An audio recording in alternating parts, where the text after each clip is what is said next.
জুলকারনাইন এত পাওয়ারফুল বাদশা, লক্ষ লক্ষ কোটি কোটি টাকার সম্পদ স্বর্ণ মুদ্রা এই ডান হাত দ্বারা সে অর্জন করেছে। ডান হাত দ্বারা তরবারি দ্বারা যুদ্ধের ময়দানে যুদ্ধ করেছে।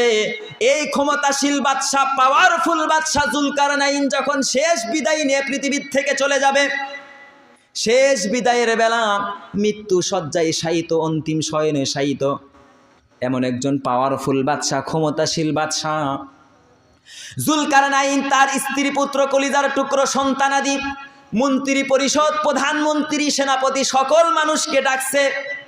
ডাকার পরে বলে, ও আমার কলিজার টুকরো সন্তানেরা, মন্ত্রী পরিষদ, প্রধানমন্ত্রী, প্রধান সেনাপতি, শোনো, জীবনের শেষ দেখা যদি দেখতে চাও দেখে নাও, জীবনের শেষ কথা যদি কইতে চাও গো কয়ে নাও। হয়তো আর তোমাদের সাথে আমার আর কথা হবে না, আমার আর দেখা হবে না, আমি শেষ বিদায়ের যাত্রী, পৃথিবীর থেকে বিদায় নিয়ে চলে যাচ্ছি। ও আমার পৃথিবীর মানুষেরা, আমার জনগণেরা, আমার মন্ত্রী পরিষদের লোকেরা, আমার কলিজার টুকরো সন্তানেরা, আজকে এই বিদায়ের বেলা, আজকে এই শেষ দিনে আমি একটা ওসিয়ত করে যাচ্ছি, একটা নসিহত করে যাচ্ছি। এই পৃথিবীর জমিন থেকে আমি বাদশা জুলকারনাইন যখন পৃথিবীর থেকে চলে যাব, আমার যখন মৃত্যু হয়ে যাবে, ওই সময় একটা কাজ তোমরা করবা, একটা জিনিস তোমরা বাস্তবায়ন করবা। কি সেই ওসিয়ত? বাদশা জুলকারনাইন ডাক দেয়া বলে, ও আমার কলিজার টুকরো সন্তানেরা, মন্ত্রী পরিষদের লোকেরা, শোনো, আমি যখন দুনিয়ার থেকে বিদায় নিয়ে চলে যাব, দুনিয়ার সাধারণ মানুষদেরকে যেইভাবে কাফন পরানো হয়েছে, আমি বাদশা জুলকারনাইনকে সেরকম সাধারণ একজন কাফনের কাপড়, একটা কাফনের কাপড় পরাইবা। দুনিয়ার সাধারণ মানুষদেরকে কাফনের কাপড় পরানোর পরে তার হাতটা কাফনের কাপড়ের ভিতরে থাকে, পাওটা কাফনের কাপড়ের ভিতরে থাকে, পুরো শরীরটা কাফনের কাপড় দিয়ে ঢাকা থাকে। কিন্তু আমি বাদশা জুলকারনাইন যখন মৃত্যু হয়ে যাবে, আমাকে যখন কাফনের কাপড় তোমরা পরাইবা, সাধারণ যেই কাফনের কাপড়টা তোমরা পরাইছো, ওই কাফনের কাপড় থেকে আমার এই ডান হাতটা তোমরা বাহির করে রাখবা, দুনিয়ার মানুষ যেন আমার ডান হাতটা দেখতে পায়। সকলেই অবাক হয়ে গেছে। বাদশা জুলকারনাইন মৃত্যুর সময় মনে হয় পাগলে ধরছে, মাথাটা মনে হয় ডিবিট হয়েছে।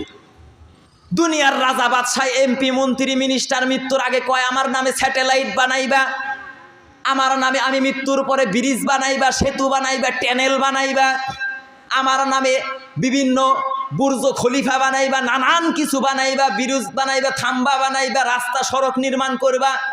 আর এই বাদশা জুলকারনাইন মৃত্যুর আগে বলতেছে, আমার মৃত্যুর পরে কাফনের কাপড় থেকে আমার ডান হাতটা বাহির করে রাখবা। নিশ্চয়ই সে তারে পাগলে ধরছে, না হলে এই ধরনের কথা কিসের জন্য কয়? মন্ত্রী পরিষদ ডাক দেয়া কয়, কলিজার টুকরো সন্তানেরা ডাক দেয়া কয়, বাবা, দুনিয়ার রাজা বাদশারা তো নানান ধরনের উপদেশ দিয়া যায়, আমার জন্য সড়ক বানাইবা, আমার নামে রাস্তা বানাইবা, আমার নামে বিমানবন্দর বানাইবা, ট্যানেল বানাইবা, স্যাটেলাইট বানাইবা। কিন্তু আপনি পুরা পৃথিবীর একজন ক্ষমতাশীল বাদশা, দুনিয়ার থেকে যাওয়ার আগে আপনি ওসিয়ত করে যাচ্ছেন কাফনের কাপড় থেকে আপনার ডান হাতটা বাহির করে রাখতে। ঘটনা কি, কাহিনী কি, রহস্য কি?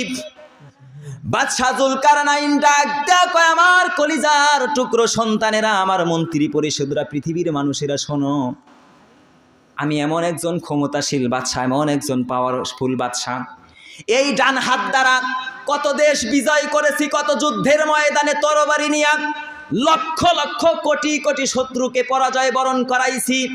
ডান হাতে তরবারি নিয়ে যখন যুদ্ধের ময়দানে রওনা হয়েছি, আমার নাম শোনার সাথে যুদ্ধের সমস্ত সৈন্যরা পলায়ন করেছে, ভীতু সন্তুষ্ট হয়ে যুদ্ধের ময়দান থেকে দৌড়ায় বেড়াইছে।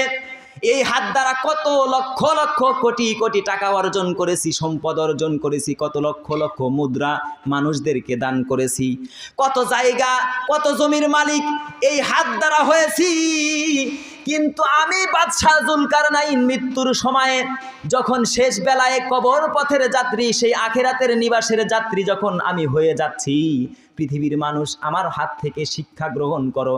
পুরা পৃথিবীর রাজা, পুরা পৃথিবীর বাদশাহ জুলকারনাইন যখন চলে যাচ্ছে, লক্ষ লক্ষ কোটি কোটি টাকার মালিক, পুরা পৃথিবীর ক্ষমতাশীল বাদশাহ একজন, সেও খালি হাতে যাচ্ছে, দুনিয়ার একটা সুতাও ওই আখিরাতের নিবাসের জন্য যেতে পারতেছে না। অতএব পৃথিবীর মানুষ আমার দিক থেকে শিক্ষা গ্রহণ করো। আমি যদি পুরা পৃথিবীর রাজা হওয়ার পরে একটা সুতার জিনিস যদি আখিরাতের নিবাসের জন্য না নিয়ে যেতে পারি, তুমি লক্ষ লক্ষ কোটি কোটি টাকার মালিক হও, গাড়ির মালিক হও, বাড়ির মালিক হও, তুমিও কিন্তু আখিরাতের নিবাসের জন্য একটা সুতার জিনিস নিয়ে যেতে পারবা না।